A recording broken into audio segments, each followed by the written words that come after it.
Okay, HL, so here we are. This is the building you just showed us outside. That's the commercial in the bottom and the 2 apartments in the top. And this is the one you said is fairly easy. This is a duplex mixed use, and this is a commercial spot. Tell us about this space and what your vision is for it. Well, this basically, we're gonna do some type of retail store here, some type of office, but we're gonna also combine it with the garage, give them the option. So if it's some type of retail store and they're selling a little bit wholesale too, they have storage. Perfect. So to be a good combination and a quicker, for a little bit larger business to have room. In here, old building, we had to gut it. We had to put in new joists, you know, a lot of structural work that had to be done. We're gonna keep the brick look, because I like the brick. It gives it a little old-fashioned thing. But you get subfloorings, beams, you know, all these things. Now we have to do, the rough was the demo, then it was the framing and the beams and all the structural work. Now we framed the place, so now the subs are gonna start on the electricians, the plumbers, and the AC guys. So this is the first floor. This is open. You normally leave stuff open, so whatever tenant you get, now they do what they want. You see? You don't start making walls and stuff doing that. You do a few walls and then stop. Get that ideal tenant to say, okay, I'm gonna take it from here and I'm gonna do what I want. Because remember, it's their business, not yours. It's very important that you understand that they're gonna do it their way. A restaurant's gonna do it their way. A hair salon's gonna do it with the mirrors and the chairs, and they're gonna do the tiles, some Art Deco stuff. It's their way. So don't think you're gonna put money into that, because it doesn't make no sense. Let them do it their way and they put their money in it. Again, you're gonna give them a few months rent free. So let's just say we have, like you mentioned outside, maybe a kitchen guy. And why don't we walk this way? Because the warehouse is right next door. So let's just say, so HL had suggested, hey, I could put a kitchen guy here, and we could have, they can have a showroom here, and then they're ready to sell, and they rent the space next door. And just why don't you show us around what that could look like, right? Yeah. Because that made a lot of sense when you said that to me. It just made a lot of business sense. Now you got a warehouse. So now you have this space, and they would be able to house their inventory. Their inventory. Shelves, brackets, whatever you got to put.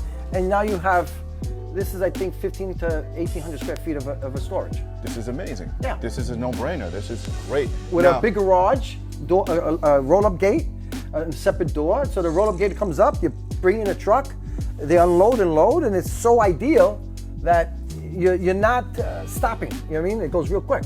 So your sale goes fast too. So you know what it is for you to go buy something and pick it up and leave with it? It's like Home Depot, right? Yeah. You just take it off the shelf and leave. And you're done, and you go home and you do what you got to do, or you go to the job site.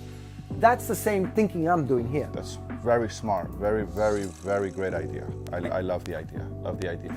So basically, this is a gut rehab, right? Again, You're making this into this is an apartment. Apartment. 3-bedroom or 2? 2-bedroom, large closet space, because I like closet space. So that makes me different from a lot of people.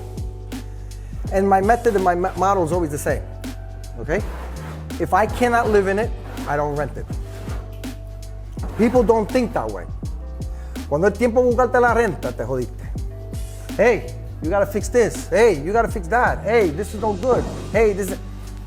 You could have avoided all of that when you had it empty. Fix everything, do your own punch list, and think about you yourself, would you want to live in there? And if you're that type of category of where you want to live, I'm a bitch. I want my stuff right. Yeah. I don't care.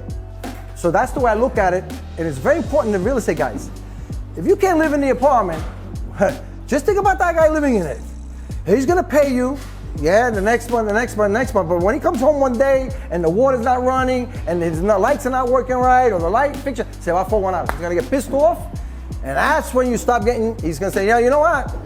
I'll give you the rent, fix this, here's the list, fix all this stuff, and then I'll give you the rent. You guys hear that? That's the Spanglish, that's the Latino in him, that's the Brooklyn in him. That's right. Or not, he just mixes it all up. English and Spanish, Spanglish. Te jodiste, that's it. You ain't getting your rent. Y te cagaste. Yeah. And in New York City, you're not doing nothing. Got it. All right, so let's show us this apartment here. So this one is a 2-bedroom. Show us what? This is the living room? Yeah, this is a kitchen. This is the kitchen area. Kitchen area here. Which will come out, it'll be an L-shaped kitchen. Then there'll be a counter here with some stools. with like a little bath setup here, right, which is in here. You have enough room in New York City here. Then this is an open area where you put your TV, your couch. Living room type of thing, right? Then you have the bathroom in here. Bath, okay. There's a full bath. And this is your closet? This is a washer and dryer. Washer dryer hookup? Yep, this will be a washer and dryer hookup. And then you have bedroom number 1 that we're still working on. Okay. And then you have bedroom number 2. Got it. This is a big closet. And what I do is I utilize every square footage I have. This is a really big closet so for we'll an apartment in New York City. Guys, if we're in New York City, check out this closet. Understand where we are, right? Look at this closet. It's big. We're gonna put the setup in there, which will be a couple of drawers and shelves, some drawers for the other. And then also look, I utilize the square footage up on the top. Oh, that's the storage bin? We'll put two nice doors in there. Your Christmas trees, your luggage. Ah, makes sense. You put it up there, that's square footage. Some guys don't do it, and I'm like, are you kidding me? Use the square footage. And you use it on that side too? That side too, with a washer and dryer, again, you use the square footage up there. People have luggage, they have Christmas, they have stuff that it's hard to put in New York City, right? Yeah. So this is a decent sized bedroom. You know what I mean? It's a great sized bedroom. Yeah, this is really good. It's like 12 by 14. This is great size. You know what I mean? 12 by 12. It's decent Especially size. in New York, this is a good size. Yeah. bedroom.